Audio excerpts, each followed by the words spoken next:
Middle education के धमाकेदार video में आपका स्वागत है।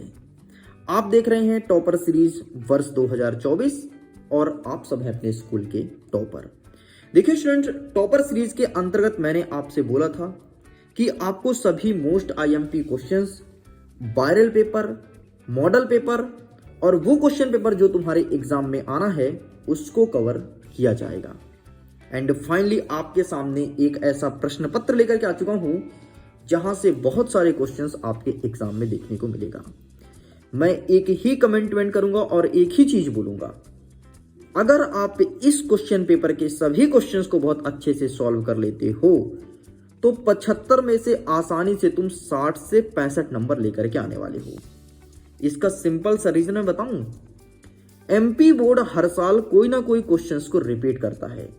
मोस्टली एमपी बोर्ड के क्वेश्चन हर साल रिपीट होते हैं। एक साल जो पूछा है दूसरे साल देगा, तीसरे साल देगा, चौथे साल देगा, ऐसे क्वेश्चन रिपीट होते हैं और इस पेपर में वही सब रिपीटेड क्वेश्चन डाल दिया गया है। ओके स्टूडेंट, तो चलिए बिना टाइम वेस्ट किए फटाफट हम वीडियो को स्टार्ट करते हैं और इस पेपर के सभी क्वेश्चन आंसर को कवर करते हैं। लेकिन उसके पहले मैं बता देता हूं, already part number first upload था जिसमें सारे के सारे मल्टीपल चॉइस क्वेश्चंस को बहुत अच्छे समझाया हूं, आसान भाषा में इत्मीनान के साथ और कवर किया था। जैसे इसका सेकंड वीडियो अपलोड हुआ था तो प्रश्न क्रमांक 6 से लेकर के अथवा सहित समझाते हुए हमने 11 पे खत्म किया था। इस वीडियो में कंप्लीट कवर करेंगे 12 से लेकर के और आपके 23 तक के सारे क्वेश्चंस को। हमारा 12वां नंबर कहता है नाटक और एकांकी में अंतर लिखो। आपको पता है क्या होता है नाटक, क्या होता है एकांकी? देखो यार, सिंपल सा, रंगमंच मतलब समझो कि स्टेज है। यदि स्टेज पर 4-5 लोग मिल करके डांस करे, नृत्य करे, इसे कहते हैं नाटक। 4-5 लोग मिल के बोला हूं। लेकिन अगर उसी रंगमंच में कोई अकेला व्यक्ति अपने अभिनय दिखाए, अपना कला दिखाए, वही तो कहलाता है एकांकी। बस सिंपल सा। तो एकांकी में एक व्यक्ति होता है, नाटक में कई सारे व्यक्ति होते हैं, पहला अंतर। दूसरा अंतर जो होता है, नाम से स्पष्ट है, एकांकी में एक अंक होता है, मतलब एक किरदार होता है, जबकि यहीं पर आपके नाटक में कई सारे किरदार होते हैं। इस प्रकार से ये भी आपका कंप्लीट होता है नाटक और एकांकी। आगे बढ़ते हैं। अथवा में कहता है कवि की आंख फागुन की सुंदरता क्यों नहीं हट रही थी। उसके पहले इसका आंसर क्या होगा ये रहा आपके सामने, आप इसका फोटो क्लिक कर सकते हैं। आगे बढ़ते हैं। कवि की आंख फागुन की सुंदरता से क्यों नहीं हट रही थी? तो क्या होता है कि जो फागुन का महीना होता है ना, वो चारों तरफ सौंदर्य से भरा रहता है। चारों तरफ हरी हरी पत्तियां लदी रहती हैं, चारों तरफ रंग बिरंग फूल शोभायमान होते हैं और भुन भुन मतलब मिट्टी की बड़ी अच्छी सुगंध आती है। ऐसा सुगंध आता है जैसे मिट्टी को कोई सींच रहा हो। इस प्रकार से प्रकृति अत्यधिक मनोरम लगता है। इस कारण से कवि की आंखें नहीं हट रही थी। अरे कवि छोड़ो यार, अगर हम स्वयं, आप स्वयं अगर प्रकृति की सुंदरता देख लेते हैं ना तो मन मोहना फिक्स है। अरे जब तुम कभी खेत जाते हो, यदि तुम कभी खेत गए होगे, देखिए जब खेत में लहलहाती फसल, बढ़िया खेत में फसल लगाओ और फसल पूरा हरा हो और हल्की हल्की हवा चले, अरे भाई साहब दिल घायल कर जाता है ना। इतना घायल तो किसी की लड़की के मिलने पे नहीं होता जब प्रकृति की सुंदरता देखने में होता है। ये बात सत्य है। आगे बढ़ते हैं। अच्छा, इसका आंसर कैसे लिखेंगे बेटा? जो मैं सुनाया हूं वही लिखा है इसमें, आप रीड कर सकते हो। ठीक, आगे बढ़ते हैं। हमारा 13वां नंबर कह रहा है कि लेखिका मनु भंडारी के व्यक्तित्व पर किन किन व्यक्तियों के रूप का प्रभाव पड़ा था। तो इसका आंसर आप लिखेंगे कि लेखिका मनु भंडारी के व्यक्तित्व पर 2 व्यक्तियों का विशेषकर प्रभाव पड़ा था। एक उनके पिता और दूसरी उनकी शिक्षिका का। ठीक, 2 नंबर के हिसाब से आपको इतना ही लिखना है। लेकिन यही प्रश्न अगर 3 नंबर पूछा होता तो क्या लिखते? तो आप ये लिखते कि मनु भंडारी के जीवन में 2 व्यक्तियों का प्रभाव पड़ा था, एक उनका पिता, दूसरा शिक्षिका। पिता गोरे रंग के महत्व देते थे जबकि शिक्षिका श्याम वर्ण की थी। मतलब पिता कहते थे कि जो गोरे लोग होते हैं वो ज्यादा अच्छे होते हैं, लेकिन शिक्षिका यहीं पर काले लोग को महत्व देती थी। वो गोरे रंग की बड़ी बहन उनकी तुलना में नीचा दिखाते थे और हीनता का भाव रखते थे।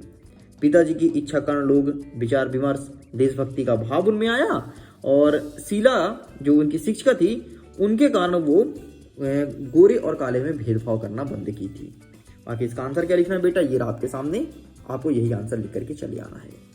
ठीक, आगे कहता है हमारा अथवा में भगत ने अपने बेटे की मृत्यु पर अपनी भावनाओं को किस तरह से व्यक्त किया था?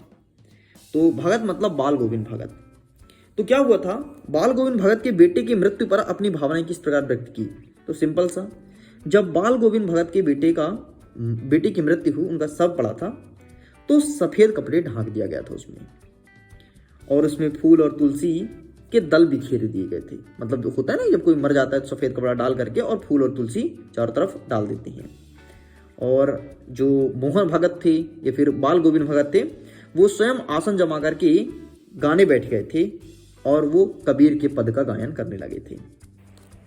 अच्छा, आप बोलोगे यार कि मरने पे गाने लगे, कुछ सर समझ नहीं आया। तो इसका रीजन ये था कि उनका ऐसा मानना था कि जब व्यक्ति की मृत्यु होती है तो उनकी जो उनकी आत्मा होती है वो परमात्मा से जा मिलती है, और इसीलिए व्यक्ति को आनंदित होना चाहिए, रोना नहीं चाहिए।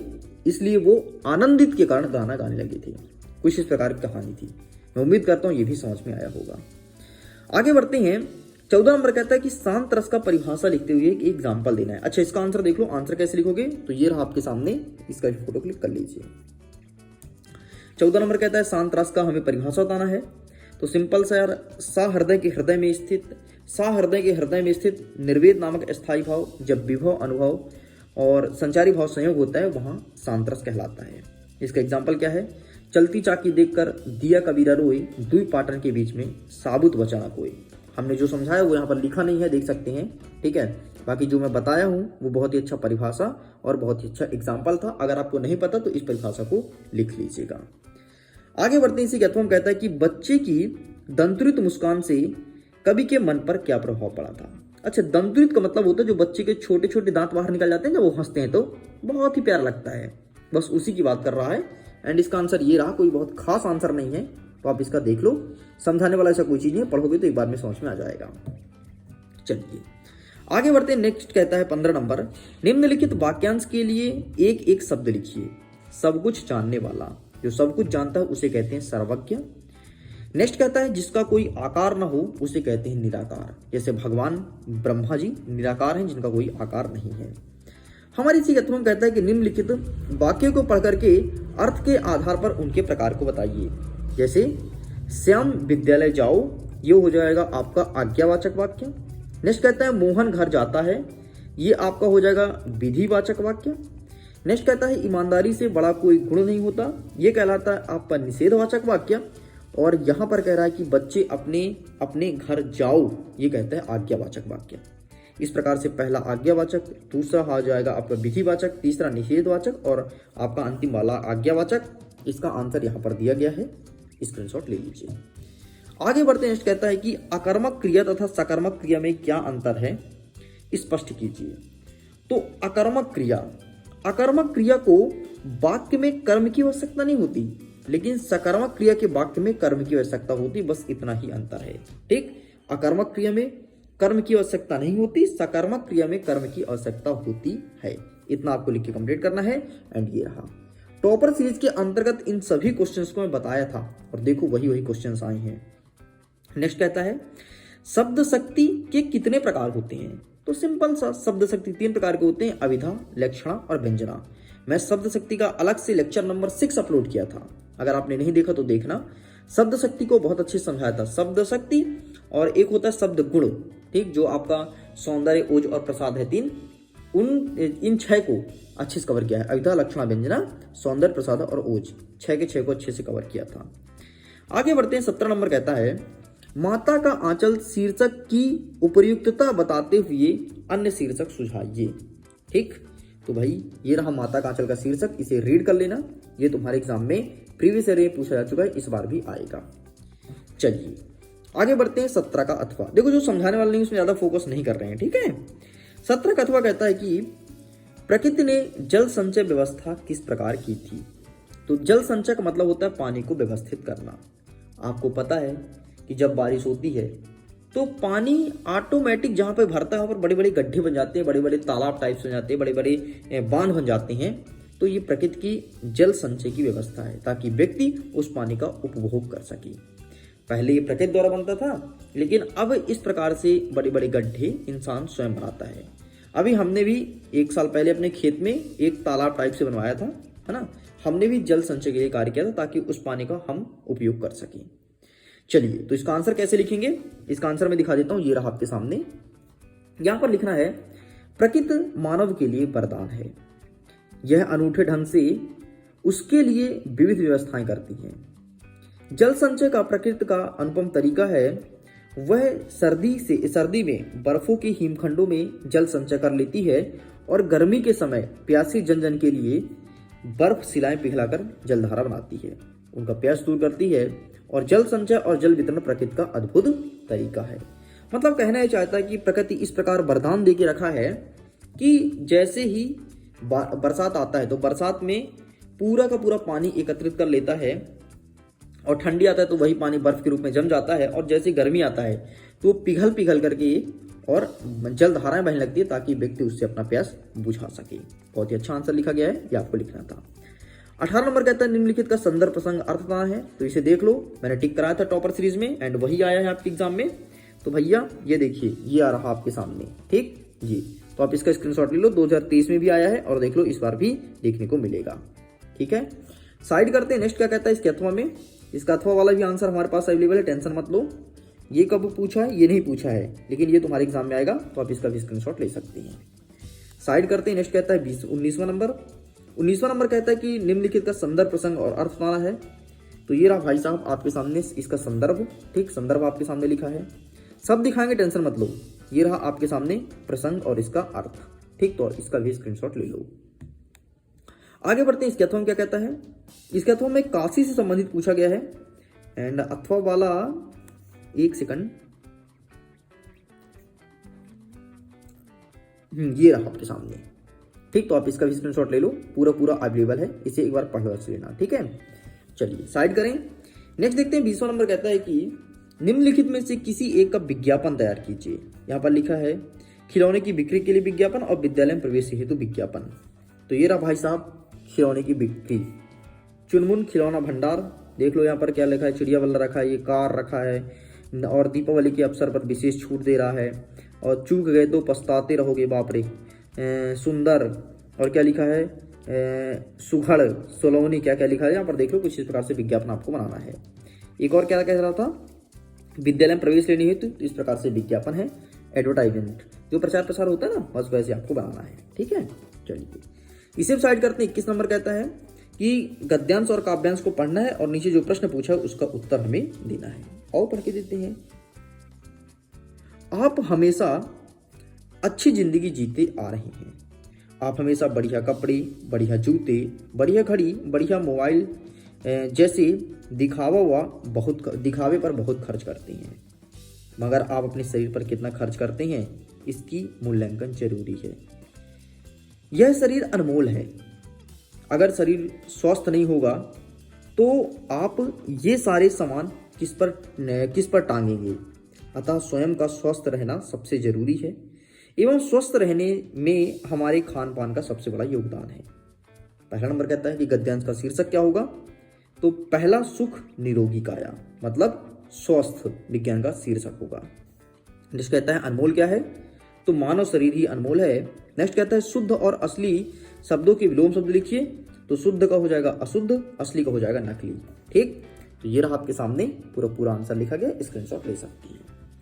चलिए जी, कंप्लीट होता है। आगे प्रेम स्वर्ग वाला दिया गया है तो इसको पढ़ लीजिएगा। मैं तो हमेशा ऊपर वाला ही अटेम्प्ट करने को बोलूंगा, परीक्षा में तो ऊपर वाला अटेम्प्ट करना, ठीक, नीचे वाला मत करना। बाकी इसका आंसर मैं दिखाऊंगा, टेंशन मत लो यार, एक एक चीज लेकर के आऊँ, दिखाऊंगा क्यों नहीं। ये रहा प्रश्न देख लो और ये रहा इसका उत्तर, ठीक है बेटा। अंतिम आपका 22वां नंबर है, ठीक, फिर उसके बाद तो निबंध ही है। 22वां नंबर कहता है कि अपने प्राचार्य को शाला छोड़ने पर स्थानांतरण प्रमाण पत्र देने हेतु आवेदन पत्र लिखिए, ठीक है। तो प्राचार्य साहब को कौन कौन से पत्र देना है, ठीक, इस पर हम लिख के दिखा देते हैं। ये रहा आपके सामने आवेदन पत्र, ठीक है, ये रहा, इस प्रकार से आपको लिखना है, देख लीजिए। सेवा में श्रीमान प्राचार्य महोदय, शासकीय उच्चतर माध्यमिक विद्यालय, जो भी आपके स्कूल का नाम हो वो लिखेंगे, महोदय। सविनय नम्र निवेदन है कि प्रार्थी, मतलब मैं यहाँ पर लिख सकते हो प्रार्थी, कोई दिक्कत नहीं, आपके विद्यालय से कक्षा 9वीं में परीक्षा के उत्तम अंक लेकर के उत्तीर्ण की थी। संयोगवश मेरे पिताजी का स्थानांतरण मुरैना के लिए हो गया है, इस हेतु आपके आदर्श विद्यालय में आगे अध्ययन करने में असमर्थ हूं। अतः मुझे अन्यत्र पढ़ने हेतु शाला त्याग प्रमाण पत्र देने की कृपा करें। आपका आज्ञाकारी शिष्य कनिष्क, कक्षा 9वीं बा का छात्र है। नाम तो बहुत ही प्यारा है कनिष्क। ठीक है, आगे कहता है अथवा में प्रथम श्रेणी में उत्तीर्ण होने के लिए मित्र को बधाई पत्र। जिस प्रकार से भी देखना, तुम टॉप करोगे तो तुम्हें कई सारे बधाई पत्र देंगे, लेकिन चिट्ठी का माध्यम देगा, वो होगा व्हाट्सएप के माध्यम से। टेंशन मत लो, आप सब बधाई पाओगे और मिडिल एजुकेशन स्वयं आपको कॉल करेगा। टेंशन मत लो, मैं स्वयं तुमसे बात करूंगा, है ना। बहुत बोलते हो ना सर बात करनी है, मैं उस दिन स्वयं कॉल करूंगा, बस अपना नंबर बस दे देना, ठीक है। फिर तुम अपने दिल की बातें कहना, जो कहना होगा। चलिए, तो ये रहा भाई साहब बधाई पत्र, इस प्रकार से आपको लिखना है बधाई पत्र पूरा। आगे बढ़ते हैं। 23वां नंबर कहता है कि निम्नलिखित में से किसी एक विषय पर लगभग 120 शब्दों पर निबंध लिखना है। ये विषय कौन कौन सा है? विज्ञान वरदान, विज्ञान की देन के ऊपर है, ठीक है। जल ही जीवन है, विद्यार्थी जीवन में अनुशासन का महत्व, या फिर विद्यार्थी और अनुशासन जीवन में खेलों का महत्व, वृक्षारोपण। तो हम आपके सामने विज्ञान एवं वरदान को दिखाएंगे। ये रहा विज्ञान की देन, ठीक। तो इस प्रकार से आपको लिखना है बेटा, सभी का आप स्क्रीनशॉट ले लो। वैसे मुझे पता है ये सब आपके पास अवेलेबल होगा, ठीक है। चलिए, ये वीडियो पसंद है तो वीडियो को लाइक कीजिएगा, अपने दोस्तों के साथ शेयर कीजिएगा, पहली बार सब्सक्राइब जरूर कीजिएगा। एक पेपर, चाहे मॉडल पेपर मानो या रियल पेपर मानो, जो मानो वो मानो, कंप्लीट कर दिया हूं। थोड़ी देर बाद आपके सामने एक नया प्रश्न पत्र भी प्रेजेंट कराया जाएगा, उसको भी देखिएगा। डेफिनेटली आप अपने स्कूल में सबसे अच्छे नंबर से पास होने वाले हैं, टॉप करेंगे, पक्का है वादा। मैं करता हूं वीडियो के एंड। एग्जाम के लिए ऑल द बेस्ट। खुश रहिए, पढ़ते रहिए, मुस्कुराते रहिए। Bye bye.